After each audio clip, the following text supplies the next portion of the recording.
Did you know that some of R&B's stars had their lives tragically cut short? From Sam Cooke, who was shot and killed on December 11, 1964 in South Central Los Angeles when he tried to attack a motel manager, to King Curtis, who was stabbed after he got into an argument with a man named Juan Montanez. Here are 10 R&B stars you probably didn't know were murdered. Sam Cooke.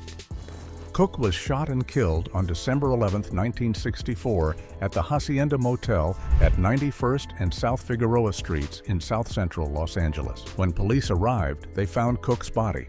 He had been shot in the chest, and the bullet had gone through his heart. The woman who managed the motel, Bertha Franklin, told police that she shot Cooke to protect herself. But many of Cooke's friends didn't believe her story, even though they weren't there when it happened. Another woman, Evelyn Carr, who owned the motel, said she was on the phone with Franklin during the incident. She claimed she heard Cooke burst in, followed by yelling, and then a gunshot, which she decided to call the police right away. According to the police, Cooke had checked into the motel earlier that night. He was with a woman named Elisa Boyer. At some point later, Cooke ended up at Franklin's office, banging on the door and shouting, "Where's the girl?" Franklin told him she was alone, but he didn't believe her. He forced his way into the office, wearing only one shoe and a jacket. Franklin said he grabbed her and kept asking about the woman. She claimed they struggled and fell to the ground. Then she broke free, ran for a gun, and shot him once in the torso because she was scared. Cooke, according to her, said, "Lady, you shot me," not angrily, but confused. He then moved toward her again, so she hit him on the head with a broomstick. He finally collapsed and died. Police conducted a public investigation to figure out what happened. Elisa Boyer told them that she met Cooke that same night and spent the evening with him. After leaving a nightclub, she said she asked him several times to take her home, but instead he drove her to a motel against her will. She believed he was drunk and had taken her there to have sex. Boyer said that at the motel, Cooke acted like he had been there before. Once inside the room, she claimed he forced her onto the bed, pulled off most of her clothes, and scared her into thinking he would rape her. When he let her go to the bathroom, she tried to escape through a window, but it was stuck. So she went back into the room. Then, while Cooke went into the bathroom, she grabbed her clothes, along with some of his by accident, and ran. She said she first went to Franklin's office and knocked, asking for help, but no one answered quickly. Afraid Cooke would catch her, she ran away. Then she got dressed, hid his clothes, and called the police from a nearby phone booth. Some of Cooke's friends said he had a lot of money with him earlier that night. But when police searched Boyer's purse, they found only a $20 bill. In Cooke's car, they found just over $100 and a few coins. In the end, Carr's testimony supported Franklin's story. Both Carr and Boyer passed lie detector tests. So the coroner's jury ruled that Bertha Franklin had acted in self-defense. They called it a justifiable homicide, and the case was officially closed. John Whitehead.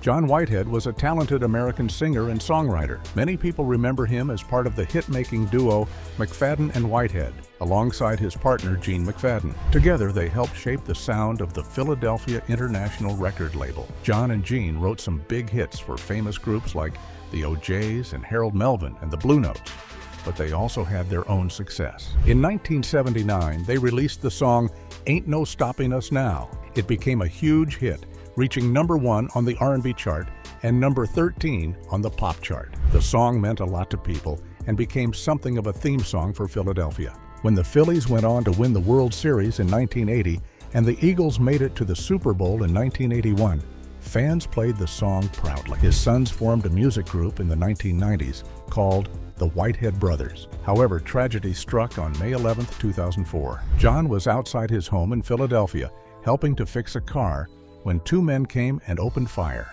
John was shot and killed. Another man who was with him was hurt but survived. Police believed John may not have been the intended target. It's possible the shooters were aiming for someone else. The police said the shooting didn't seem random.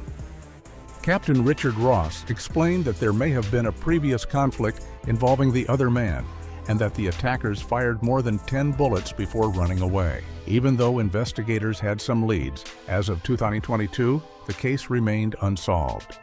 Lala Brown. Lala Brown was a rising R&B singer with a powerful voice. She got her first big break in 2006 when popular R&B artist Lyfe Jennings asked her to sing on his song SEX.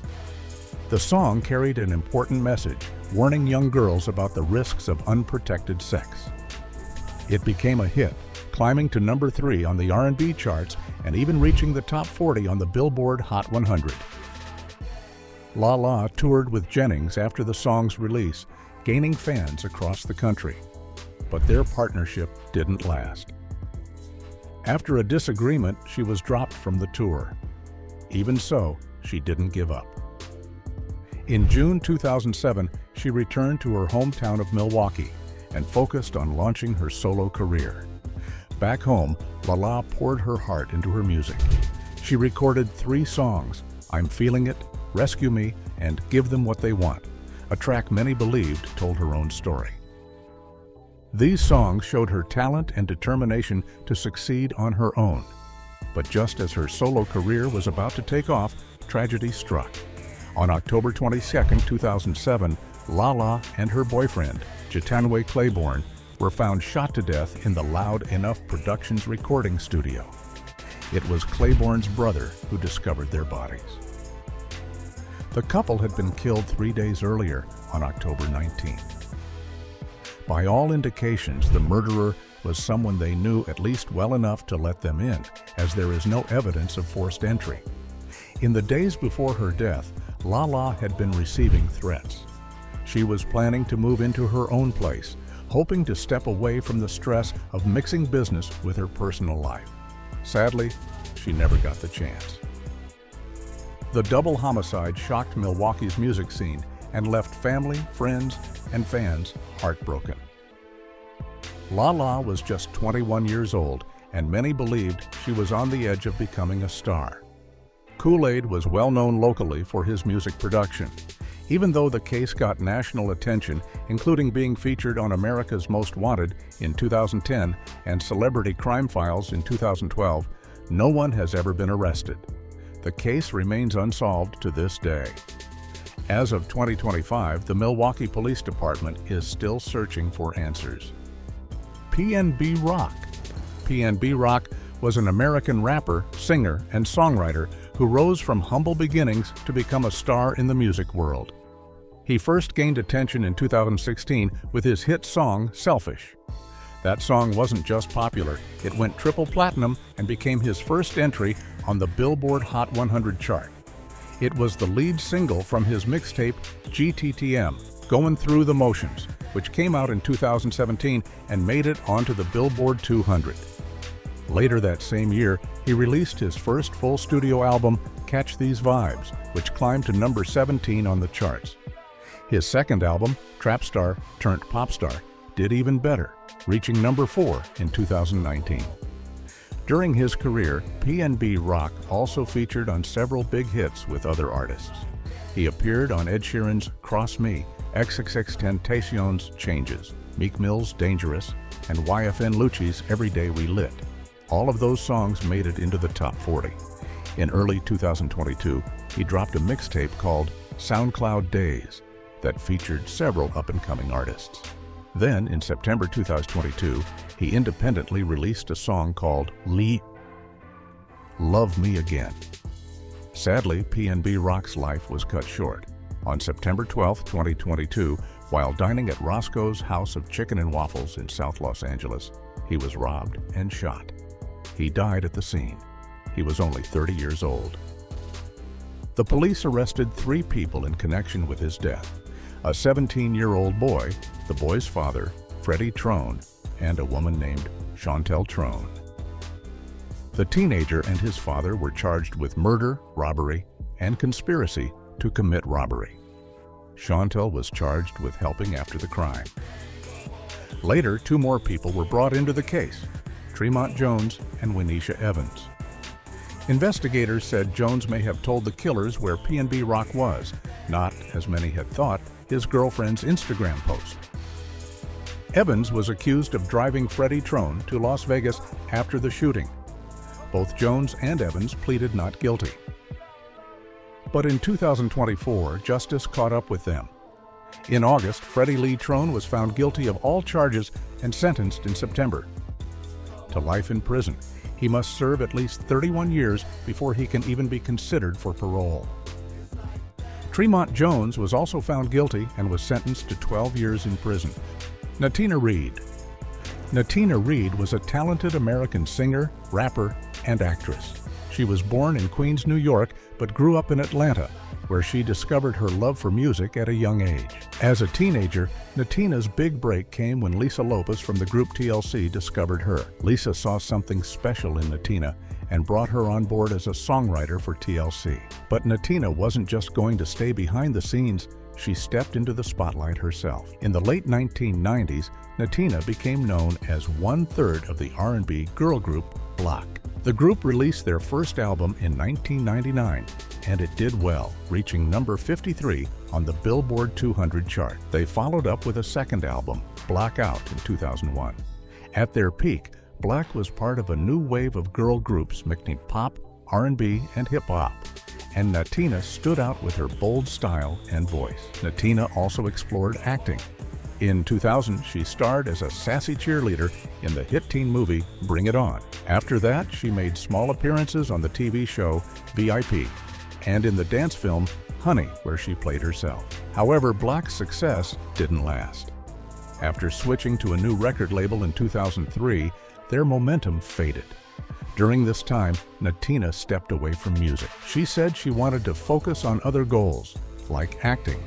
Some reports also said she had joined a Christian ministry and was no longer comfortable making secular music. She turned her attention toward gospel instead.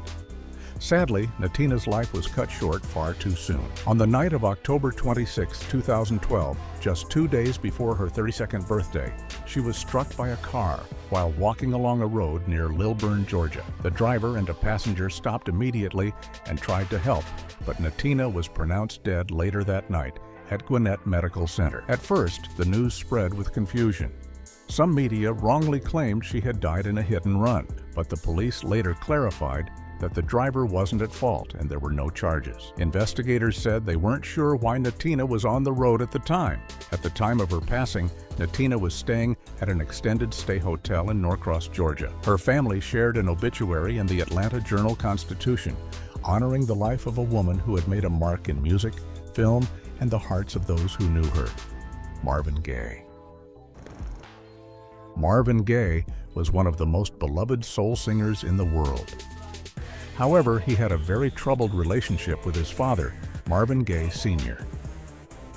Growing up in Washington, D.C., Marvin lived in fear of his dad. His father was a strict Christian preacher who often beat his children. He was also known around the neighborhood for wearing women's clothes, something that led to young Marvin being bullied. This caused a lot of confusion and shame in Marvin's early life. Because of the rumors and his father's behavior, Marvin added an E to his last name when he became famous to distance himself, and also as a tribute to singer Sam Cooke. Marvin's father never supported his music career and disliked how close Marvin was to his mother, Alberta. As Marvin became a successful musician and the one supporting the family financially, his father grew more bitter and jealous. Even though Marvin had a brief moment of peace with his father after releasing What's Going On, their relationship quickly turned cold again. By the early 1980s, Marvin had returned to the spotlight with his hit Sexual Healing and had managed to get clean while living in Belgium. He started touring again, but Marvin didn't enjoy being on the road. The stress made him fall back into using cocaine, and he became paranoid, so much so that he wore a bulletproof vest off stage, fearing someone was out to kill him. After the tour ended in 1983, Marvin moved back into his parents' house to help care for his mother, who was recovering from surgery. The house, located in Los Angeles, was one Marvin had bought for his parents years earlier. But being back under the same roof with his father reignited old tensions. They barely spoke, and when they did, it often turned into arguments. At one point, Marvin's father even called the police to remove him from the house. Still, Marvin came back, telling a friend he wanted to make peace with his father. That Christmas, Marvin gave his father a pistol, a .38 caliber revolver, to protect the house. No one could have guessed that gift would be used against him. In the days leading up to April 1st, 1984, arguments between Marvin's parents escalated. On that Sunday morning, around 12:30 p.m., Marvin Sr. was yelling from downstairs about a missing insurance paper. Marvin, dressed in a robe, yelled back, telling his father to come upstairs if he wanted to say something. When his father did, he didn't speak to Marvin, but instead went after Alberta. Marvin got out of bed and defended his mom, yelling at his father to leave the room. When his father didn't, Marvin pushed him into the hallway and began hitting and kicking him in anger. Alberta managed to separate them and got Marvin back into his room. But just minutes later, at 12:38 p.m., Marvin Sr. returned, this time with the gun Marvin had given him. He walked into Marvin's room, pointed the gun at his son, and shot him in the chest. The bullet tore through Marvin's heart and several organs. Marvin fell to the floor. His father then stepped closer and fired a second shot at point-blank range. His death shocked the world, not only because of how tragic and sudden it was, but because it came at the hands of his own father. Marvin Gaye was just one day away from turning 45. If you are enjoying this video, appreciate it by giving it a thumbs up. And if you have not subscribed, what are you waiting for? Hit that subscribe button. Darryl Banks. Darryl Banks was a talented American soul singer. He began his music career in the 1960s and signed with a label called Solid Hitbound Productions, which worked with Revelot Records. In 1966, he released a song called Open the Door to Your Heart. It became a big hit, reaching number 2 on the R&B charts and number 27 on the Billboard Hot 100. But behind the scenes, there was trouble. The song was actually written by another musician, Donnie Elbert, but Darryl was wrongly credited as the writer. This led to a long legal fight. Eventually, the court ruled in Elbert's favor, but the song had already become a success. Later that same year, Darryl released another single, Somebody, Somewhere Needs You, which also did well on the charts. After that, he moved to Atco Records, hoping to keep the momentum going. He released a few more songs, including Here Come the Tears and Angel Baby, but those didn't chart. Atco also put out an album that included some of his earlier hits. His final single under the Atlantic Records Group was I Wanna Go Home, released through Cotillion Records. After that, Darryl signed with the legendary soul label Stax Records. In 1969, they released another album for him and a couple more singles, but those too failed to gain much attention. Sadly, those would be the last songs Darryl Banks ever recorded. On February 24, 1970, his life came to a tragic end in Detroit, Michigan. According to reports, Darryl had been in a complicated relationship with a woman named Marjorie Bozeman. She had also been seeing a man named Aaron Bullock, an off-duty police officer. Darryl was reportedly waiting outside Marjorie's home when she showed up with Bullock. According to witnesses, Darryl pulled out a gun and Bullock reacted by shooting him in the neck. Darryl was rushed to New Grace Hospital, but he died later that day. He was only 32 years old. Al Jackson.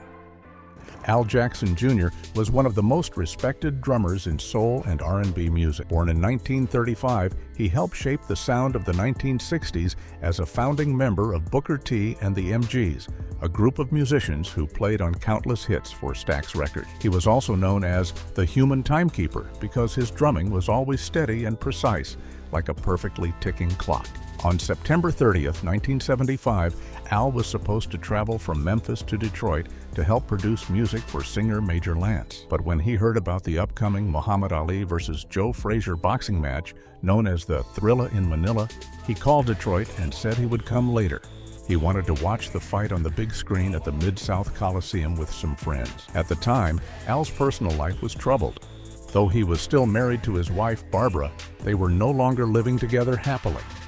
Just a few months earlier, she had shot him in the chest during an argument. Miraculously, he survived and chose not to press charges. He was planning to file for divorce and move to Atlanta to work with another Stax artist, William Bell. After watching the fight with fellow musicians Eddie Floyd and Terry Manning, Al returned home. But something was terribly wrong. According to reports, when he walked into the house, he was met by intruders.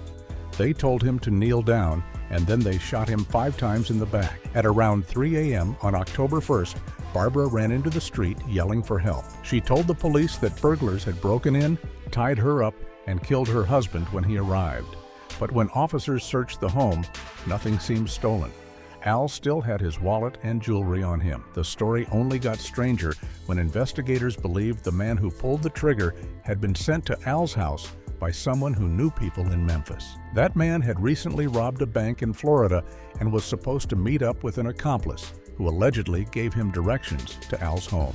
Police tracked the suspect from Florida to Memphis and eventually to Seattle, Washington. In July 1976, the suspected killer, who was reportedly dating a friend of Barbara's named Denise LaSalle, was shot and killed in a separate shootout with police. Al Jackson Jr. died at just 39 years old and left behind a musical legacy that still influences drummers today, Cornell Gunter.